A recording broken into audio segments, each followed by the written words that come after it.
देश की राजधानी दिल्ली के बीचों बीच ऐसे भी एक जगह। एक समय था जब यह स्थान राजा महाराजाओं की जयकारों से गूंजता था। कई सदियों पहले यहाँ हजारों लोग रहा करते थे।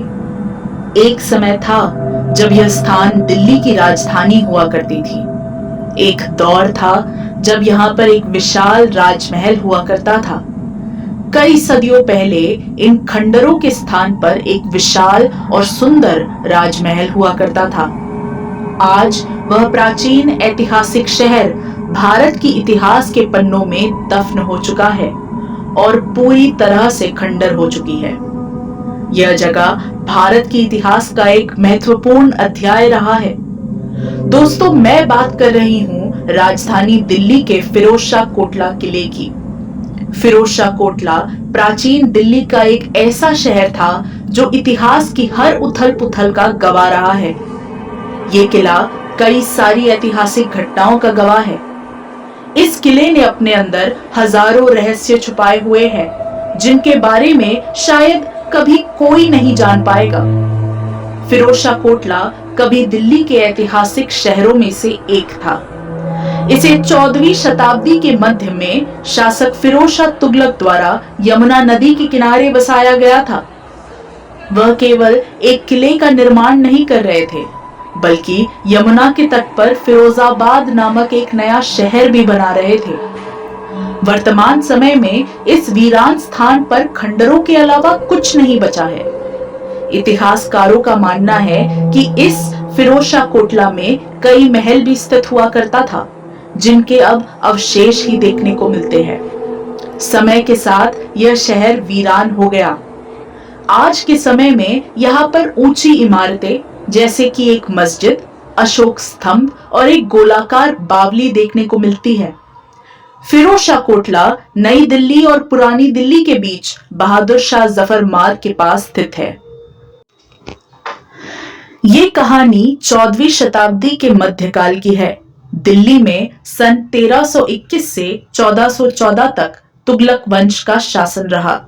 तुगलक सल्तनत के सुल्तान फिरोज शाह तुगलक ने अपने चाचा मोहम्मद बिन तुगलक से राजगद्दी छीनने के बाद सन 1354 में यमुना नदी के किनारे फिरोज शाह कोटला किले का निर्माण करवाया था।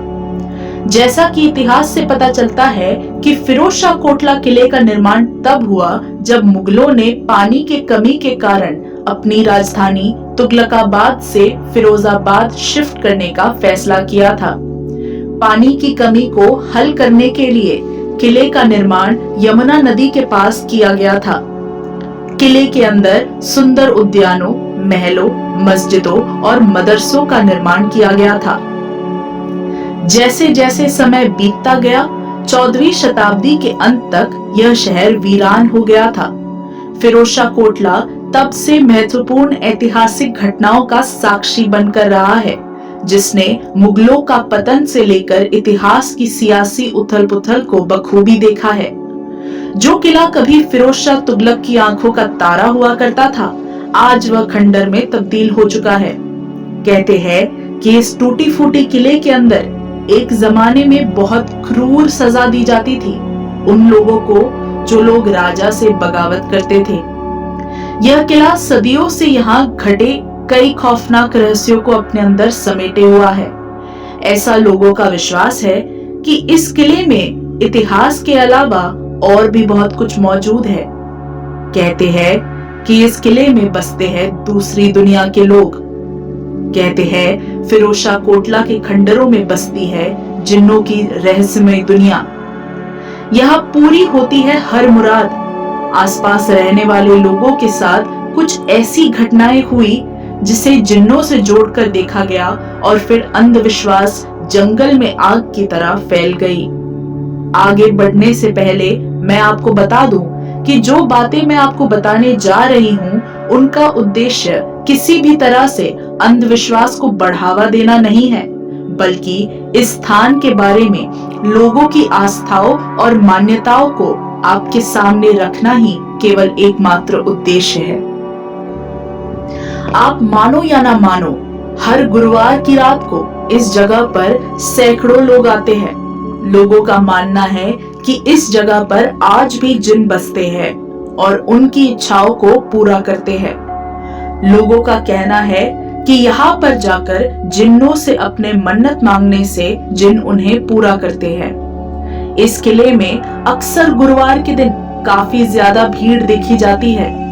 इस दिन लोग दूर दूर से अगरबत्ती, दिया और अलग अलग प्रकार के अनाज लेकर मन्नत मांगने आया करते हैं। इस किले के अंदर श्रद्धालु अपनी समस्या लेकर आते हैं, प्रार्थना करते हैं, मोमबत्तियां और दिया जलाते हैं और पत्र लिखकर ये मानते हुए छोड़ जाते हैं कि उनकी समस्याओं का ध्यान यहाँ की अलौकिक शक्तियां रखेंगी। जिन्नों के साथ संवाद करने का सबसे आम तरीका पत्रों के माध्यम से है। लोग पत्र लिखकर उसकी फोटोकॉपी भी लाते हैं और उसे किले के दीवारों पर चिपका देते हैं। कोटला में जिन्नों को पत्र लिखने की प्रथा सन 1970 के दशक के अंत में शुरू हुई, जब लड्डू शाह नाम का एक फकीर यहाँ आया और खंडरों में रहने लगा। उन्होंने अपने अनुयायियों को बताया कि इस किले में जिन्नों के रूप में कुछ ताकतें रहती है जो इच्छाएं पूरी करती है।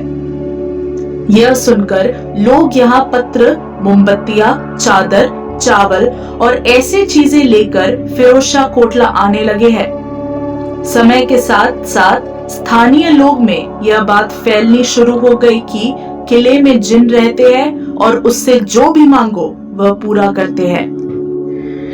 ऐसा माना जाता है कि जिन्नों के मुखिया, जिन्हें लाठ वाले बाबा के नाम से जाना जाता है, वह किले के अंदर स्थित जामी मस्जिद के पास अशोक स्तंभ यानी मीनारे जरीन में रहते हैं। उन्हें लिखे गए पत्र स्तंभ की सुरक्षा करने वाली रेलिंग से बंधे हुए हैं और कहा जाता है कि ये स्तंभ को छूने से मनोकामनाएं पूरी हो जाती हैं। हालांकि आजकल इस मीनार पर जाने के रास्ते को नीचे से बंद करके रखा है। फिरोज शाह कोटला किले में जिन्नों के अलावा और भी बहुत कुछ है। चलिए हम आगे चलकर देखते हैं।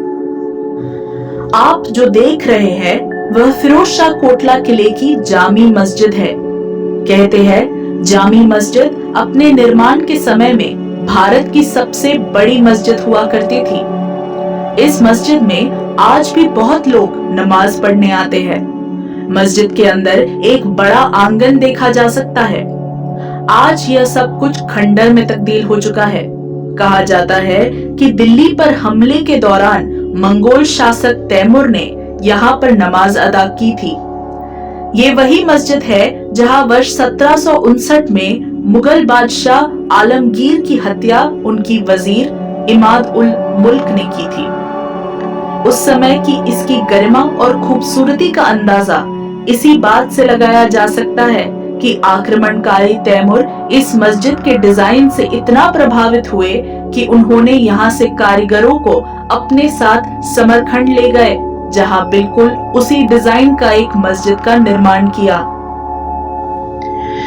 इस किले के अंदर एक गोलाकार आकृति में बनी बावली भी है, जिसमें आज भी पानी मौजूद है।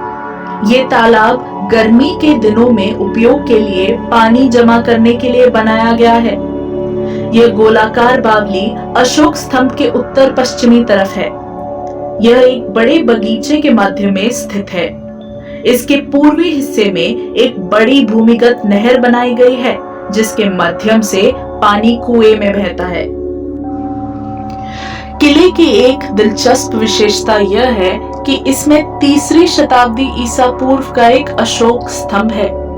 इसे मौर्य शासक अशोक ने 3री शताब्दी में बनवाया था, जिसे फिरोज शाह द्वारा अंबाला से दिल्ली लाया गया था। इस स्तंभ पर अशोक के सिद्धांतों के बारे में लिखी गई है।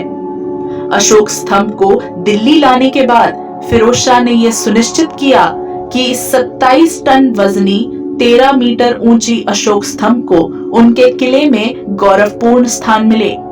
इसके लिए उन्होंने 3 मंजिला वाला पिरामिड के आकार की संरचना का निर्माण किया और उस पर स्तंभ स्थापित किया। तेज धूप वाली दोपहर में जब सूरज की किरणें सीधा इस पर पड़ती है, तब यह पत्थर से बना अशोक स्तंभ सोने की तरह चमकता है। समय कभी किसी के लिए नहीं रुकता। कई सदियां बीत गई, कई पीढ़ियां आई और चली गई। तुगलक वंश इतिहास में दफन हो गया है, लेकिन तुगलक राजवंश की खोई हुई गरिमा को इन खंडरों के बीच अभी भी महसूस किया जा सकता है, अनुभव किया जा सकता है।